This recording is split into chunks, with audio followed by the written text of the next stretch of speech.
Hello everyone, I'm back again kasi meron pa rin akong sasagutin ng mga request katulad nitong itong aking Billy bookcase from IKEA. So gusto nilang malaman kung ano daw yung mga nasa loob. So tara, umpisahan na natin.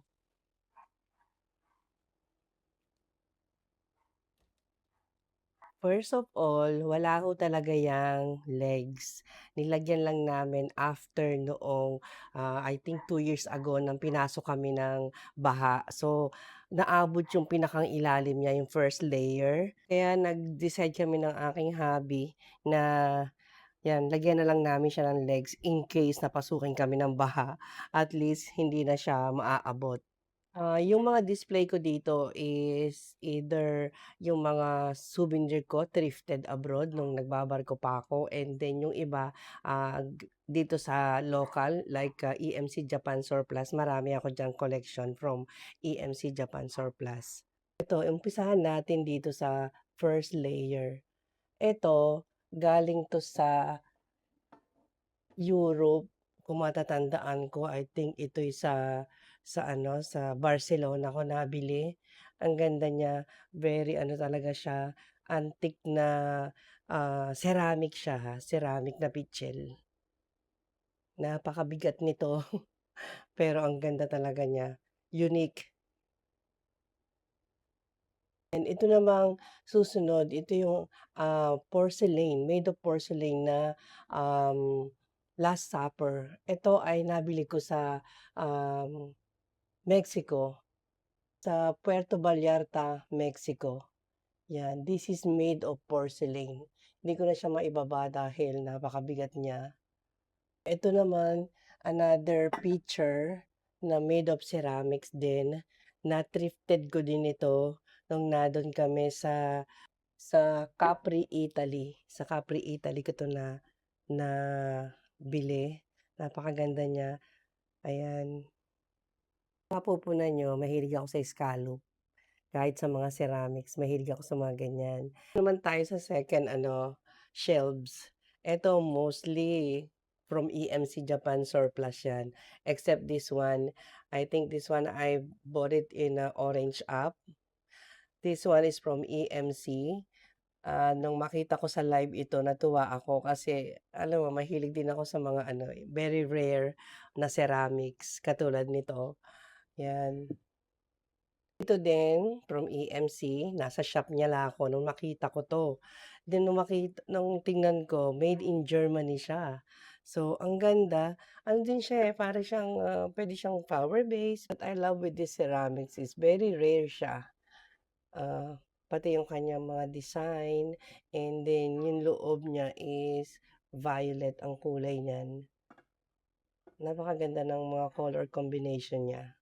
And then of course, ang napakagandang antique from EMC Japan Surplus, ano siya, cup and saucer, and then meron din siyang ganito, ang ganda niya. Ito yung kanyang saucer, cup and saucer kasi siya, very nice.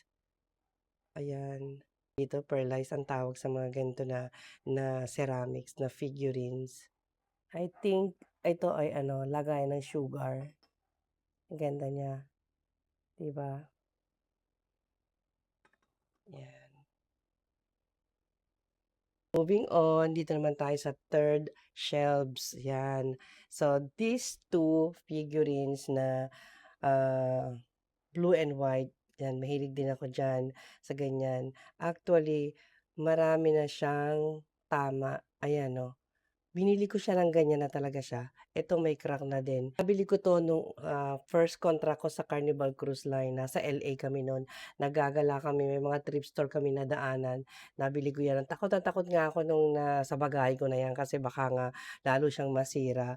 Pero napakamura lang kasi ng bigay nila sa akin kasi nga may mga tama na, pero ang gusto ko kasi is antique siya at saka yun nga, white and blue ceramics. And ito naman, 'tong figurines na 'to, 'yan, nabili ko 'to I think nung nasa Miami kami, pero nagpunta kami sa Target, na-cute'an ako, 'yan, binili ko 'yan sa Miami sa Target, 'yan, cute siya. Ganda niya kasi ceramics talaga siya, oh, ayan. Ito namang ano, ceramic teapot na checkered and blue and white na meron cherry and then sa kabila niyan meron siyang lemon. Nabili ko 'to sa Nice, France nung, 2001 kasi nasa ano ako nun, nasa Renaissance Cruises ako nagtatrabaho nun. So, nabili ko 'to doon sa mga antique shop din. Ang ganda niya, 'di ba? 'Yan, itong ceramics na Chinese na black na 'to na may ganyan, nabili ko 'to sa Makati, sa Evangelista. 'Di ba marami dong mga antique shop. So, nabili ko 'to. Can you imagine? Hindi kayo maniniwala kung magkano bili ko dito, ₱500. Complete set siya with lalagyan at saka may ano, as in ₱500 lang siya. And then ito naman dalawang maliit na 'to, galing 'to sa ano, souvenir ko 'to from, Holland sa Amsterdam, 'yan dalawa na 'yan, cute. And ito naman, another antique 'yan from Israel. Nung nagpunta kami sa Israel, nabili ko ang tawag diyan is menorah, 'yan. Ang ganda niya, as in talagang antique na antique siya. Menorah or Hanukkah, 'yun ang mga tawag diyan. Itong dalawang ito na isang silver at isang gold na puwede siyang gawing candle holder is from ano 'to, nabili ko din sa EMC Japan Surplus. Nakita ko din 'yan sa kaniyang shop. Super bigat, eh, oh. Ang ganda, ganda talaga niya. Ito namang stone na 'to ay nakuha namin nung nagpunta kami sa Red Rock Canyon sa Las Vegas nung, 2016. 'Yan, naglalakad kami dun sa mga ano, place na 'yan sa canyon. Nakita ng mister ko 'to, ang ganda ng korte kasi niya, unique. So, ginawa namin siyang souvenir, nilagyan namin siya ng date. And next naman ito, yung cute na, meron siyang parang pitcher na maliit at saka may teacups and saucer, 'yan. Galing din 'to sa, EMC Japan Surplus. Ceramics din siya, maganda siya, oh.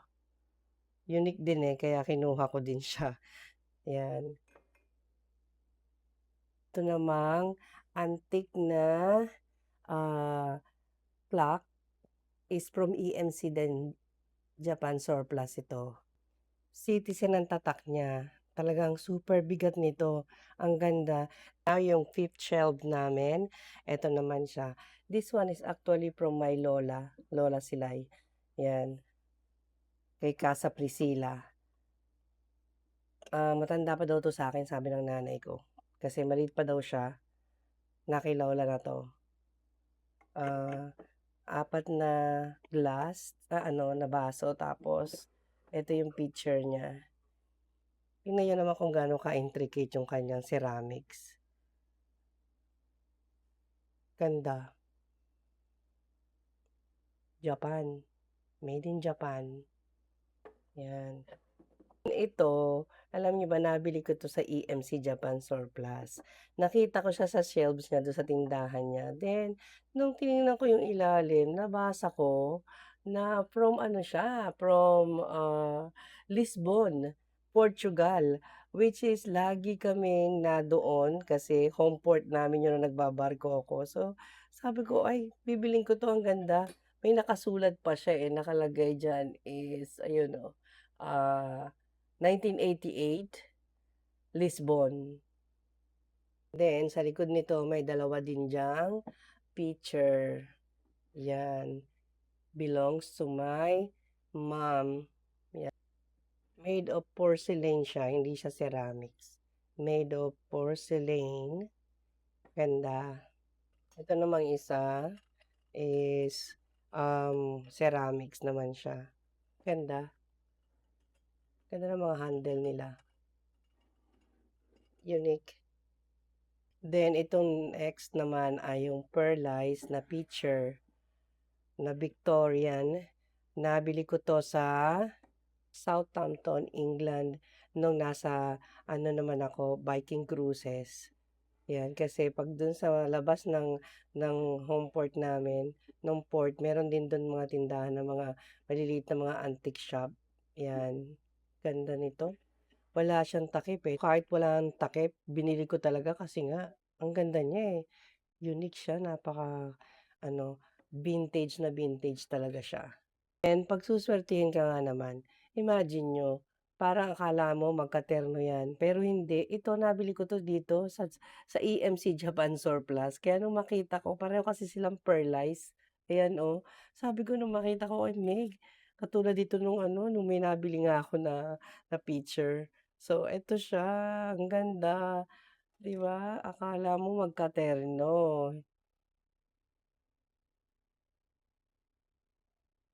And lastly, eto na, yung pinakanghuling shelves natin. So, itong mga ceramics na 'to, I think nabili ko 'to sa mga tindahan din diyan sa Maynila. I think na para sa ebanghelista ko din 'to nabili, 'yan. At saka ito naman, 'yan, ito ano siya, eh, ceramics 'to. I think nabili ko 'tong flower vase na 'to sa SM. Nagustuhan ko siya kasi unique yung kanyang style, parang akala mo antique. And then of course, eto yung souvenir ko, ang aming barko, Carnival Pride. Then ito naman, nabili ko 'to nung nasa Greece kami, 'yan. Ganda din nito. Super bigat nito, oh, ang ganda. Actually, meron pa akong mga thrifted items sa taas sa mezzanine namin. Mostly naman yon mga thrifted abroad nung nasa barko ako. Yun, may mga collection pa ako sa taas. So, I hope nagustuhan niyo po yung ating vlog na may nag-request ho dito sa aking display cabinet kung ano nga daw yung mga nasa loob. So, I hope na na-enjoy nyo and thank you for watching and follow for more. Bye-bye! See you next time!